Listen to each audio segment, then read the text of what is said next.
Hello students. आज हम बच्चे पढ़ेंगे फाइलम प्लेटीहेल्मिन्थेस। हम अपनी पिछली क्लासेस में हम तीन फाइलम्स कर चुके हैं, पॉरीफेरा और टीनोफोरा और नाइडेरिया, है ना। पॉरीफेरा, नाइडेरियाज और टीनोफोरा हम कर चुके हैं बच्चे, ठीक है। आज पढ़ेंगे प्लेटीहेल्मिन्थेस। और बच्चे कल ये जो हमने पिछले तीन फाइलम्स पढ़े हैं उनको रिवाइज करके आना, क्योंकि कल एक हम क्या करेंगे, इसके जो प्रीवियस ईयर क्वेश्चंस और जो इम्पोर्टेंट क्वेश्चंस आ चुके हैं नीट में, हम वो क्या करेंगे, डिस्कस करेंगे बच्चे। तो पिछले अगर आप वीडियो रिवाइज करके आओगे तो आपको क्वेश्चंस आते भी होंगे और एक ये बहुत ही बढ़िया आपकी रिवीजन हो जाएगी, ठीक है। आपको पता भी चल जाएगा इंपॉर्टेंट क्वेश्चंस कौन से हैं। जैसे स्पॉन्जिला बहुत इंपॉर्टेंट है, उसके ऊपर क्वेश्चंस आ चुके हैं। तो वो पिछली वीडियोस पे एक बार क्या करते हैं ना, रिवाइज करके आना, ठीक है। चलो, फाइलम प्लेटीहेल्मिन्थ से शुरू करते हैं बच्चे। प्लेटी, प्लेटी वर्ड जो है, प्लेटी वर्ड से ही क्या पता चल रहा है आपका, प्लेट लाइक। ठीक है, प्लेटी वर्ड से क्या पता चल रहा है आपका, प्लेट लाइक।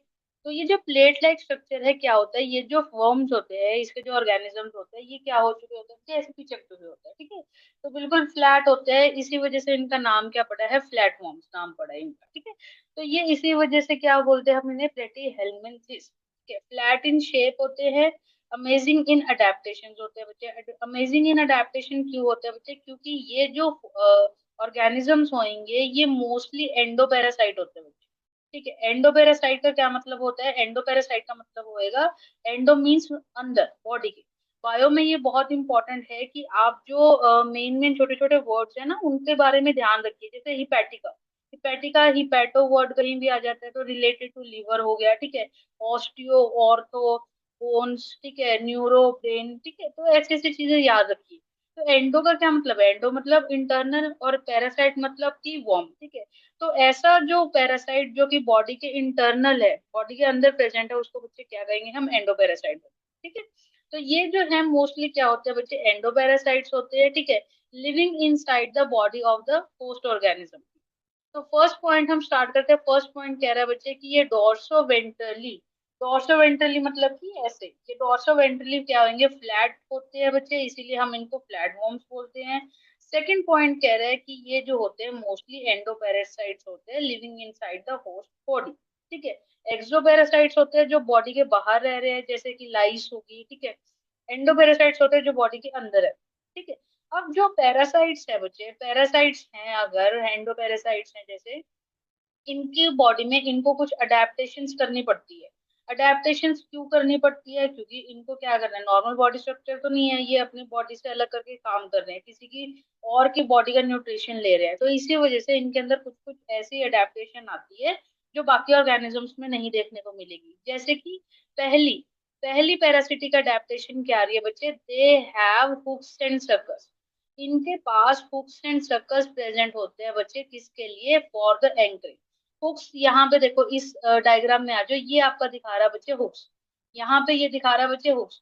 तो ये जो ऐसे बॉडी है, जैसे कि ये यहाँ पे पेन हो गया, इसके ऊपर ऐसे हुक लगा होगा, ठीक है। ये मान लो कोई भी ऑर्गन है, उसके ऊपर ऐसे हुक की तरह ये क्या करते हैं, हुक से क्या कर लेंगे, ज्वाइन कर लेंगे। और हुक से ज्वाइन करने के बाद उनके पास फिर क्या प्रेजेंट होते हैं, सर्कल्स प्रेजेंट होते हैं। ये सर्कल्स क्या करेंगे बच्चे, जितना भी न्यूट्रिशन है जो उनकी बॉडी में बन रहा है, उस न्यूट्रिशन को क्या कर लेंगे, सर्कल, ठीक है। तो हुक्स ऑन सर्कस प्रेजेंट होते हैं, ये होगी first parasitic adaptation. First parasitic adaptation की हुक्स एंड सर्कस प्रेजेंट है।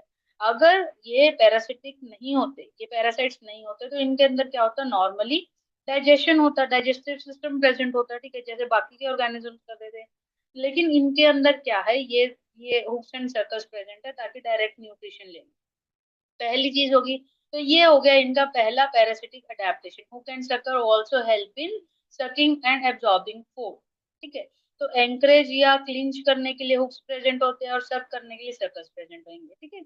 सेकंड ये कह रहे हैं, in many parasitic forms digestive tract is absent. अभी मैंने बताया बच्चे, डाइजेस्टिव ट्रैक्ट एब्सेंट है, क्यों, क्योंकि ये तो डायरेक्टली न्यूट्रिशन ले रहे हैं अपने होस्ट ऑर्गेनिज्म से।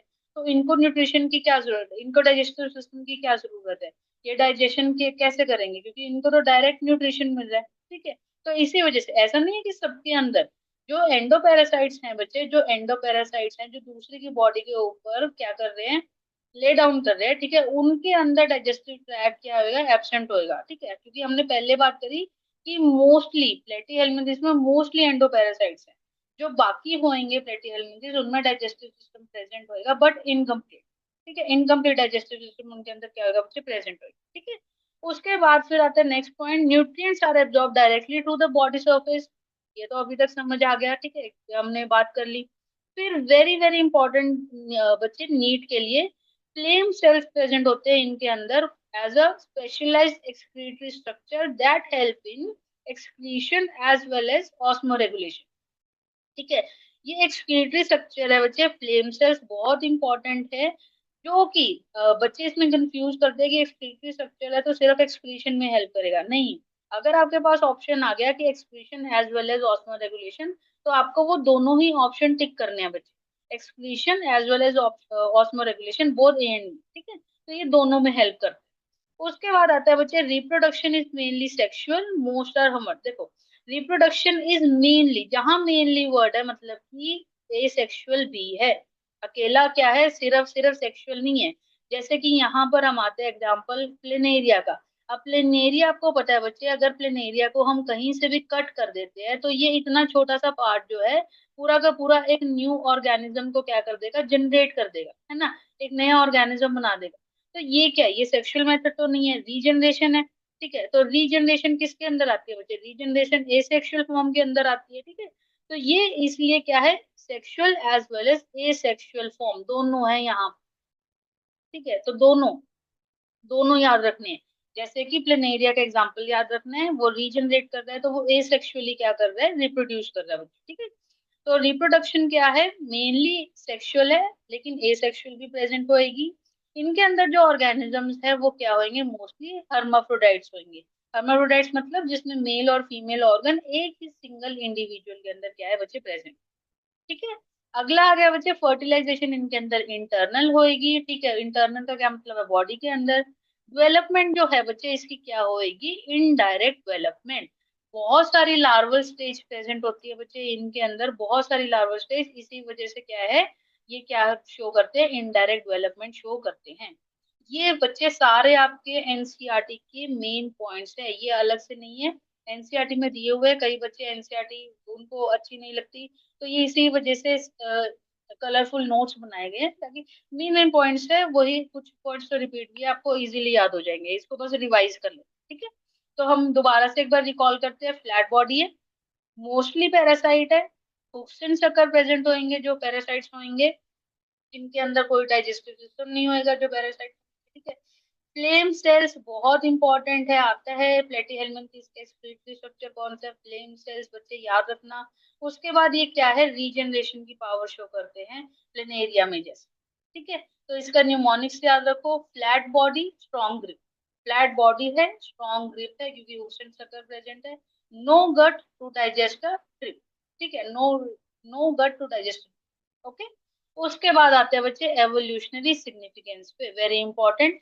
अब एवोल्यूशनरी सिग्निफिकेंस में देखो, यहाँ पे इन्होंने बताया हुआ है कि among the simplest triploblastic, very very very important बच्चे, ट्रिप्लोब्लास्टिक ऑर्गेनिजम्स होने शुरू हो गए हैं। अभी तक हम क्या पढ़ रहे थे, डिप्लोब्लास्टिक, है ना, हमने टीनोफोरा में भी पढ़ा कि डिप्लोब्लास्टिक है। तो ये यहाँ से स्टार्ट हो गए हैं बच्चे, आपको याद रखना है, वेरी इंपॉर्टेंट, इसीलिए प्लेटीहेल्मिन्थेस इंपॉर्टेंट है। यहाँ पे आपको बहुत सारी चीजें दिखनी शुरू होगी, एक तो सबसे पहले हेड अपीयर होना शुरू हो गया। ठीक है, अभी तक आपने देखा कहीं पे हेड अपीयर, और हेड अपीयर होना शुरू हो गया। फिर ट्रिप्लोब्लास्टिक ऑर्गेनिज्म शुरू हो गए जिसमें एक्टोडर्म, मेसोडर्म, एंडोडर्म क्या है, तीनों जर्म लेयर प्रेजेंट है। ठीक है, ये अभी भी एसिलोमेट होंगे, यहाँ पे मेंशन नहीं है, मैं मेंशन कर देती हूँ, अभी भी क्या होंगे, एसिलोमेट्स होंगे। ठीक है, फिर earliest animals to show bilateral symmetry शुरू हो गई है। ठीक है, फिर बहुत इंपॉर्टेंट ऑर्गन लेवल ऑर्गेनाइजेशन आ चुका है बच्चे, ऑर्गन लेवल ऑर्गेनाइजेशन आ चुका है। अब आगे आगे ऑर्गन लेवल ऑर्गेनाइजेशन ही चलेगा, तो आपको अब ये आगे वालों की याद करने की जरूरत नहीं है, अब यहाँ पे शुरू कर दो, ऑर्गन लेवल से शुरू हो चुका है, ट्रिप्लोब्लास्टिक शुरू हो चुका है। ठीक है, तो ये क्या शो कर रहा है कि एवोल्यूशन हुई है, एवोल्यूशन धीरे धीरे हुई है।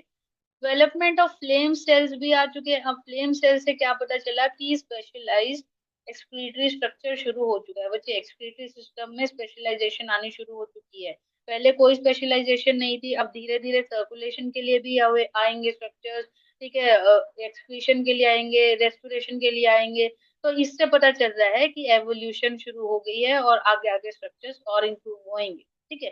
पैरासिटिक अडेप्टेशन हुक्स प्रेजेंट है, मैंने बता दिया, पहला हो गया हुक्स एंड सर्कस प्रेजेंट है। फिर सेकंड हो गया रिड्यूस डाइजेस्टिव सिस्टम है। इससे पता चलता है कि ये पैरासिटिक अडेप्टेशन है। बहुत इंपॉर्टेंट नोट्स है बच्चे, इनको बहुत अच्छी तरह से रिवाइज कर लो, आपकी पूरी एनसीईआरटी नीट के लिए कवर हो जाएगी। ठीक है। उसके बाद रीजनरेशन इन प्लेनेरिया, प्लेनेरिया में तो है ही बच्चे इतना high regeneration, powerful regeneration ability, जो कि स्टेम सेल्स और टिश्यू रिपेयर में हेल्प करती है। ठीक है। अब आते हैं बच्चे इसके रिप्रेजेंटेटिव ऑर्गेनिजम्स को देखते हैं एक बार। ठीक है, रिप्रेजेंटेटिव ऑर्गेनिजम्स में सबसे पहले आ गया टीनिया। ठीक है। टीनिया जो है वो क्या होता है, इंटेस्टाइन का पैरासाइट्स है, जिसको ह्यूमंस और अदर वर्टिब्रेट्स में देखने को मिलता है, बस इतना ही याद करने की जरूरत है। ठीक है। इसके हेड यहाँ पे मैंने आपको बताया, हेड आना शुरू हो गया, हुक्स एंड सर्कस प्रेजेंट। ठीक है। सेकंड ऑर्गेनिज्म है आपका फेशियोला हिपैटिका। हिपैटिका वर्ड कहीं पे भी आ गया तो रिलेटेड टू लिवर। ठीक है। तो इसीलिए इसका दूसरा नाम है लिवर फ्लू। जैसे टीनिया का नाम है टेपवॉर्म, ठीक है, टेपवॉर्म, और इसी का नाम है क्या है, लिवर फ्लू। ये आपको कहाँ दिखता है, बाइल डक्ट ऑफ लिवर में देखने को मिलता है। ठीक है, लीव शेप होता है। उसके बाद प्लेनेरिया आ गया बच्चे, इंपॉर्टेंट है, free living in fresh water.